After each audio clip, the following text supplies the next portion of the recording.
చామంతి ప్రేమతో కలిసి రావడం, అలాగే తన బ్యాగ్ పెట్టడం గుణ గమనిస్తూ ఉంటాడు. అలాగే నిషాద్ పిలిచి ఇంకా చెప్తూ ఉంటాడు, ఇదిగో చామంతి అక్కడే తన బ్యాగ్ పెట్టింది, హాల్ టికెట్ దాంట్లోనే ఉంటుంది, లేపేసాం అనుకో అది ఎగ్జామ్ కూడా రాయలేదు అని గుణ ప్లాన్ చెప్తాడు. ఇంకా నిషా అలాగే చామంతి ప్రేమ చూడకుండా వెళ్ళి చామంతి బ్యాగ్ లో హాల్ టికెట్ తీసుకొని ఇంకా వెళ్ళి డస్ట్బిన్ లో పడేస్తుంది. ఇంకా ఎగ్జామ్ 5 నిమిషాలు టైం ఉంది అని చెప్పి అక్కడ సార్ చెప్తూ ఉంటారు. హాల్ టికెట్ వస్తేనే ఎంట్రీ అని చెప్పి ఇంకా అంటూ ఉంటారు. ఎప్పుడైతే అనౌన్స్ చేస్తారో చామంతి వచ్చి ఇంకా బ్యాగ్ తీసుకొని చూసి షాక్ అవుతుంటుంది.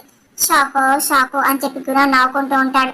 ఈలోగా ఇంకా డస్ట్బిన్ దగ్గర ఉన్న చెత్తను అంతా తీసుకెళ్లిపోతూ ఉంటారు. అదంతా గుణ నిషా చూస్తూ ఉంటారు, నవ్వుకుంటూ ఉంటారు. ప్రేమ్ బాబు హాల్ టికెట్ ఎక్కడ కనిపించట్లేదు అని చెప్పి చామంతి కంగారు పడుతుంది. ఇంకా ప్రేమ్ కూడా కంగారు పడుతూ ఉంటారు.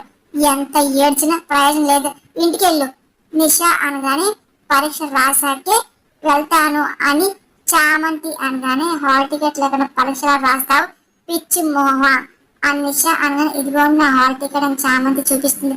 అదేంటి హాల్ టికెట్ పోయిందన్నా నిషా అనగానే నీ హాల్ టికెట్ పోయింది అని చెప్పి చామంతి నాకు చెప్తుంది. అది విన్న నిషా గుణ షాక్ అవుతూ ఉంటారు. ఇంకా ప్రేమ్ చామంతి అదే పనిగా చూసి నవ్వుతూ ఉంటారు. ఇంకా నిషా జరిగిన విషయం అంతా గుర్తించుకుంటూ ఉండదు. ఇంకా చెత్త అంతా తీసుకెళ్ళిపోవడం ఇంకా భయపడిపోతూ ఉంటుంది. ఎగ్జామ్ అని చెప్పి టెన్షన్ పడుతూ ఉంటుంది.